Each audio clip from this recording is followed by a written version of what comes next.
ہے unprecedented but جی ذرا kindly مختصر بات کیجیے مولانا فضل الرحمان صاحب. میں بالکل بھی آپ کا وقت ضائع نہیں کروں گا.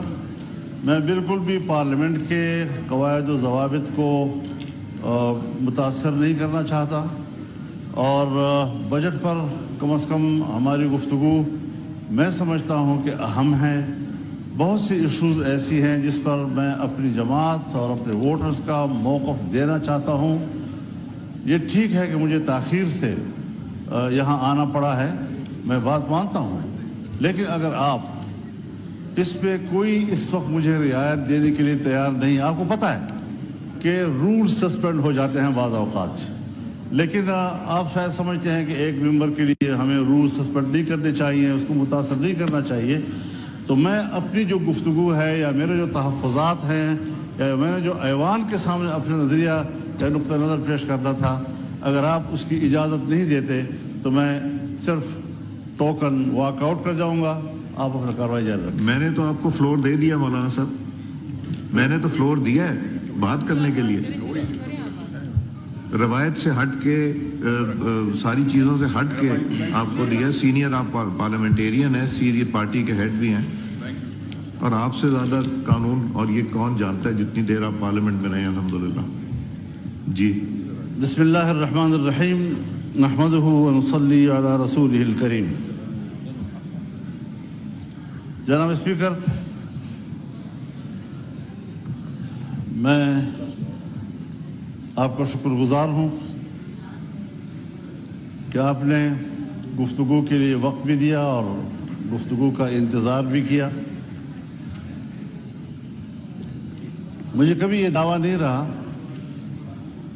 کہ میں کوئی اقتصادی ماہر ہوں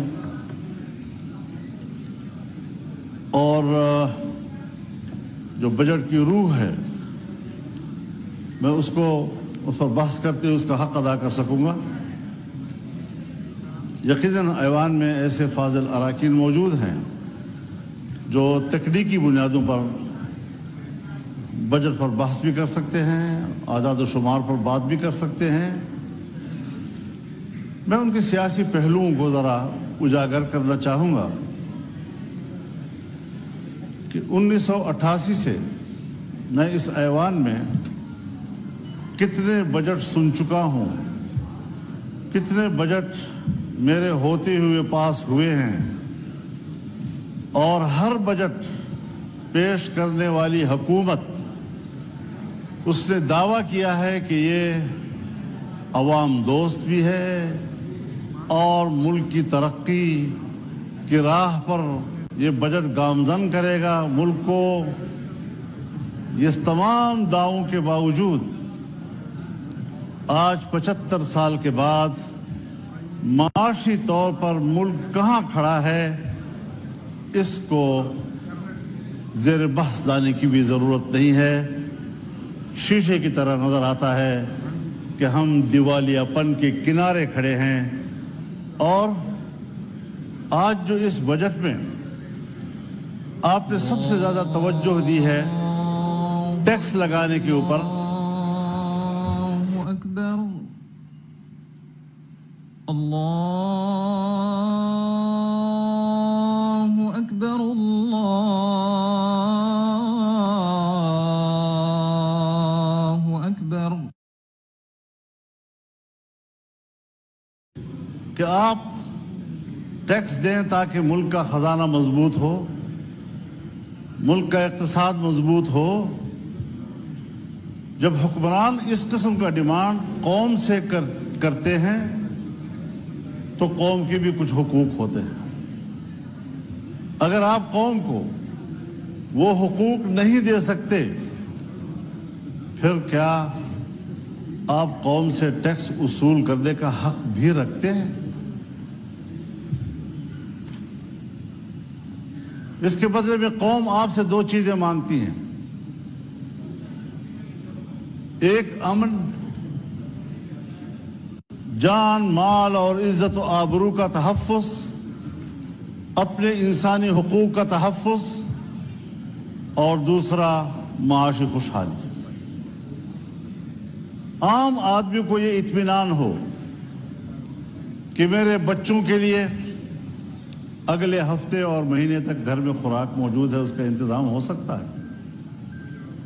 لیکن کیا ہم نہیں سمجھتے یہ بات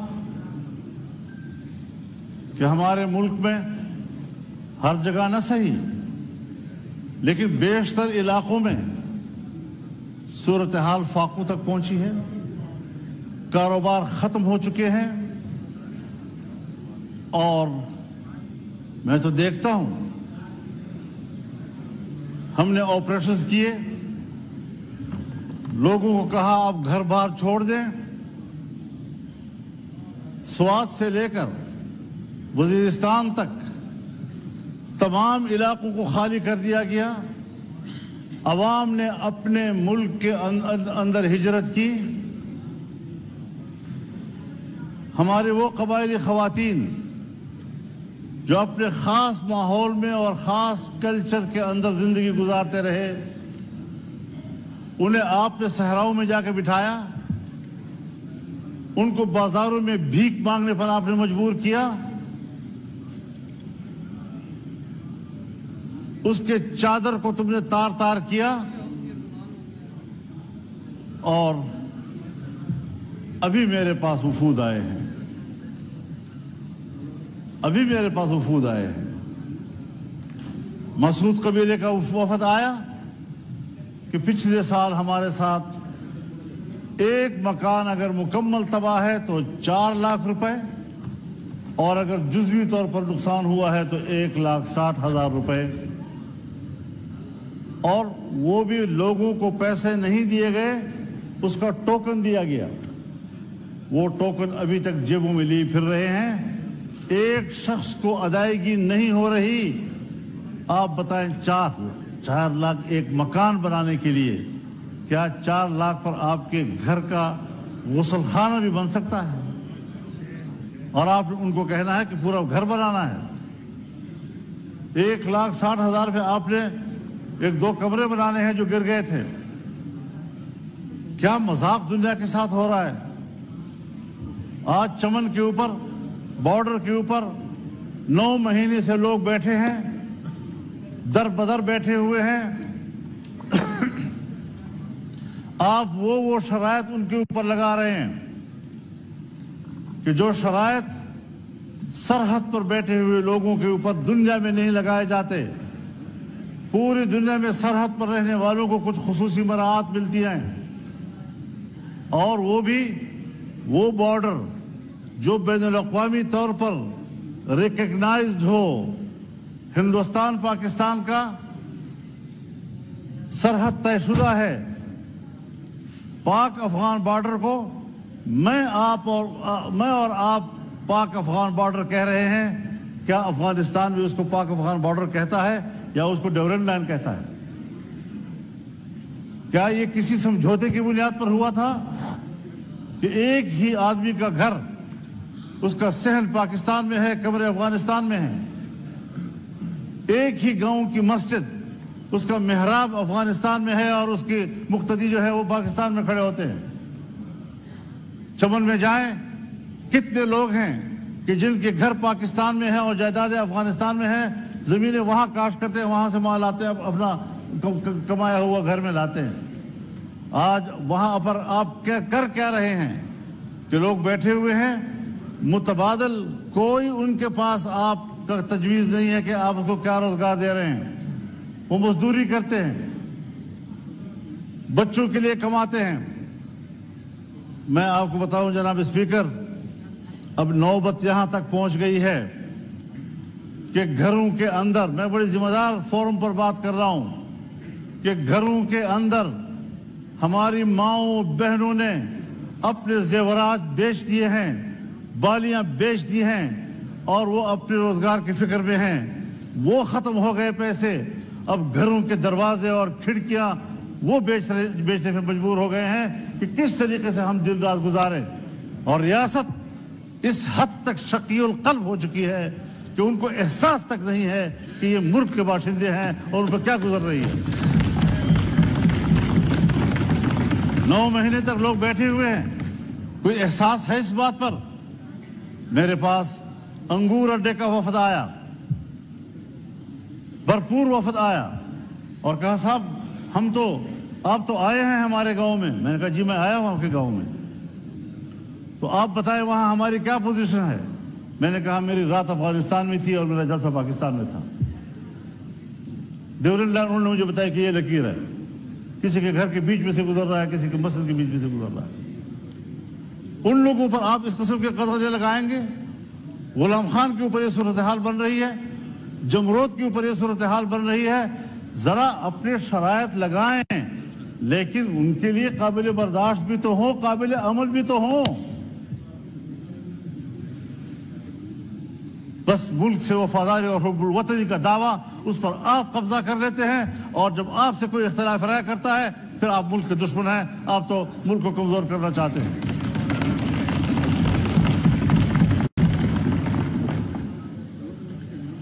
دوسری بات یہ ہے جناب اسپیکر, ہمارے ہاں آپ 1000 ٹیکس لگائیں,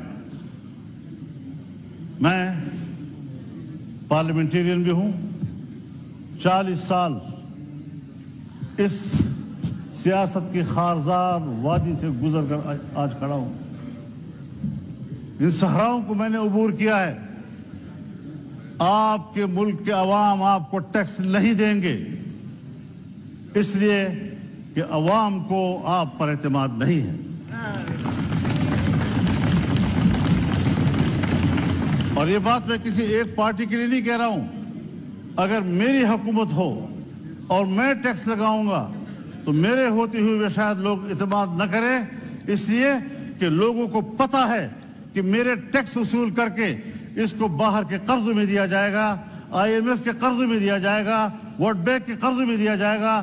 جب میرا ٹیکس میرے فلاح و بہبود پہ خرچ نہیں ہوتا, مجھے کیا پڑی ہے کہ میں عالمی بینک کو بھرتا رہوں اور اپنے پیسوں سے محنت سے بھرتا رہوں. اور یہ آج کی ریت نہیں ہے جناب اسپیکر, یہ ہمیں ورثے میں ملی ہے. جب انگریز حکومت تھی اور بر صغیر پر ان کا قبضہ تھا اور انگریز ملک میں لوگوں سے ٹیکس لیتا تھا تو بر صغیر کا باسی ٹیکس چوری کرتا تھا. فرنگی کو وہ ٹیکس دینے کے لیے تیار نہیں تھا. اس کو پتا تھا کہ یہ میری فلاح پہ خرچ نہیں ہوگا, یہ ان کے عیاشیوں پر, اور ہمارا مال برطانیہ جائے گا. میں خود برطانیہ میں ایک موقع پر یوم پاکستان تھا اور میں میئر کے آفس میں گیا. پاکستانی کمیونٹی وہاں جمع تھی. مجھے کہا مولانا صاحب ان بلڈنگوں کو دیکھو, یہ ان کے نہیں ہیں, یہ ہمارے اپنے ہیں. ہمارا مال لا کر چوری کر کے انہوں نے یہ بلڈنگیں بنائی ہیں. یہ ہندوستان کی ہے, یہ بر صغیر کی ہے. اس کے باوجود ملکہ برطانیہ انڈیا آتی ہے اور پارلیمنٹ اس کو کہتا ہے کہ تم 100 سال سے ہمارے اوپر حاکم رہے ہو, تم نے ہماری سرزمین پر قبضہ کیا تھا, پہلے اپولوجائز کرو, معافی مانگو, اس کے بعد آپ ایوان میں آ سکتی ہیں. اور اس نے معافی مانگی. لیکن جب پاکستان آئی اور پاکستان کے پارلیمنٹ میں آنے لگی تو ہمارے اسپیکر صاحب اور چیئرمین سینٹ نے کہا ہم پہلے بھی آپ کے وفادار تھے, ہم آج بھی آپ کے وفادار. اس نظریے کو لوگ ٹیکس دیں گے, اس کو آپ یقین نہیں رہے گے کہ آپ کی ریاست ہے, ٹیکس آپ کے فلاح و بہبود پہ خرچ ہوگا. جب میرا پیسہ میری فلاح و بہبود پہ خرچ نہیں ہوگا, مجھے کیا پڑی ہے کہ میں اس قسم کے ٹیکس, آپ کے ظالمانہ ٹیکس ادا کرتا رہوں گا. اور اگر ٹیکس ظالمانہ ہے اور آپ مجھے امن بھی نہیں دے پا رہے, اور جب میرا سب کچھ لٹ جاتا ہے پھر آپ کو جاگ آتی ہے. جب چین کا ایک مہمان آتا ہے, اہم مہمان, مجھے یہ کہنے دیجئے, بڑے ادب و احترام کے ساتھ کہنا چاہتا ہوں, ہمارے پرائم منسٹر صاحب بھی, ہمارے آرمی چیف بھی چائنا گئے, وہاں انہوں نے بڑی محنت کی, لیکن سفارتی حوالے سے اگر حقیقت میں بات کی جائے ہمارے پرائم منسٹر کامیاب ہو کر واپس نہیں آئے. مولانا صاحب کائنڈلی اور ساتھ ساتھ مختصر کر دیجئے, آج بہت لمبا دن ہے. ان کا مہمان یہاں آیا, جی ہاں, ہم سب لوگ ان کی خدمت میں حاضر ہوئے, مہمانداری کی, اور ہم نے ان کو اپنی بھرپور حمایت, تائید, دوستی سب حوالے دیے. انہوں نے بھی سب وہی حوالے دیے. لیکن ایک جملے میں اس نے ہمیں جواب دے دیا کہ پاکستان میں اب بھی سیاسی استحکام نہیں ہے، پاکستان کی سیکورٹی اب بھی ٹھیک نہیں۔ آپ بتائیں کہ کس بنیاد پر وہ انویسٹمنٹ کریں گے یہاں پاکستان میں؟ جی کائنڈلی حضرت صاحب کائنڈلی وائنڈ اپ کیجئے، تاکہ آج بہت لمبا دن ہے، رات کو 11-12 بجیں گے۔ اب یہاں پر آپ نے عزم استحکام کوئی آپریشن کے نام سے کوئی کیا چیز کر دی ہے؟ میں نے کہا ہمیں تو 2010 سے مار کھا رہے ہیں انہی آپریشنوں کے ہاتھ سے۔ دہشت گردی کے خلاف جنگ، دہشت گردی کے خلاف جنگ، کیا دہشت گردی کے خلاف جنگ یہ بین الاقوامی ایجنڈا نہیں ہے؟ اس کے اس پہلو کو ہم کیوں نظر انداز کر رہے ہیں؟ باجوہ صاحب نے مجھے کہا، میرے سامنے بات کی کہ میں نے باڑ لگا دیا ہے، فخر سے کہتا تھا میں نے باڑ لگا دیا ہے، کسی کا باپ بھی نہ افغانستان جا سکتا ہے نہ واپس وہاں سے آ سکتا ہے، کوئی دہشت گرد نہیں آ سکتا۔ اب موجودہ آرمی چیف فخر سے کہتا ہے میں نے باڑ اکھاڑ کے پھینک دیا۔ اب پتہ نہیں وہ حب الوطنی ہے یا یہ حب الوطنی، وہ مسئلے کا حل تھا یا یہ مسئلے کا حل ہے۔ 50,000 نہیں بلکہ 25-30 ہزار لوگ یہاں سے افغانستان گئے اور وہاں سے 40-50 ہزار اس وقت آ چکے ہیں، اور ہمارے ہاں، مجھے معاف کیجئے، بہت درد اور دکھ سے کہہ رہا ہوں، ایسا محسوس ہو رہا ہے کہ جیسے اگلے 2-4 مہینوں کے اندر ہمارے ڈیرہ اسماعیل خان، وزیرستان،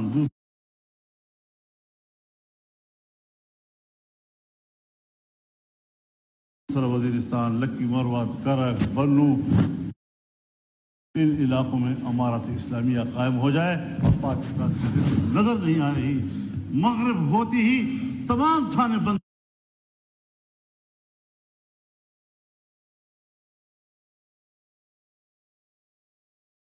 ہو جاتے ہیں، اور ان کو حکم دیا گیا ہے کہ آپ نے گشت باہر نہیں جانا۔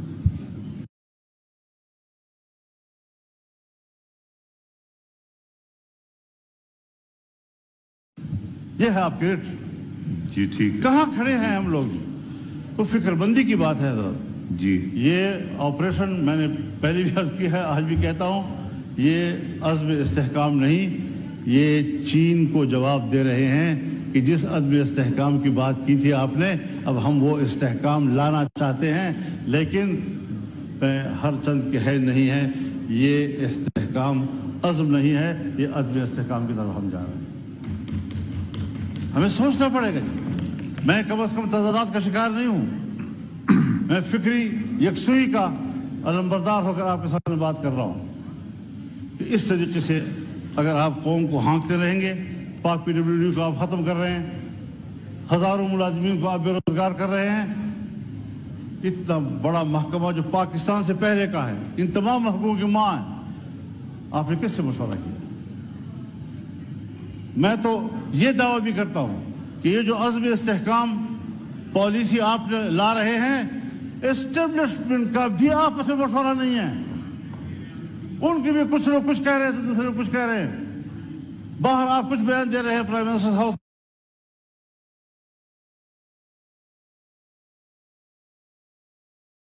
کا بیان کچھ آ رہا ہے اس کے بارے میں۔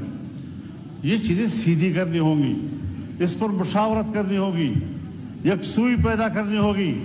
بہت ہم پٹ چکے ہیں، ایک زمانہ تھا میرے گھر کے، میرے گاؤں کے قریب سے بھی یہ نہیں گزرے تھے، آج میرے گلی کی دیوار کے ساتھ گزر رہے ہیں اور وہاں کھڑے ہوتے ہیں۔ ہم کہاں کھڑے ہیں؟ ریاست نے ہمیں کہاں کھڑا کر دیا ہے؟ کیا ہم ایک شہری کی حیثیت سے ریاست پر کوئی حق نہیں رکھتے؟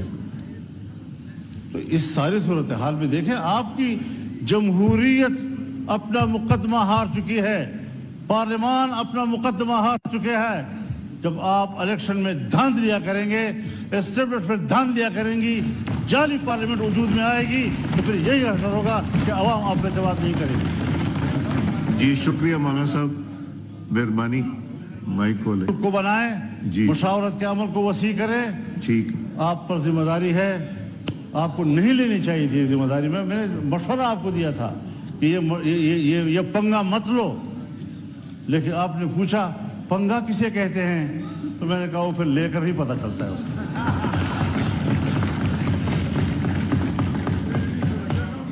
جی شکریہ مولانا صاحب۔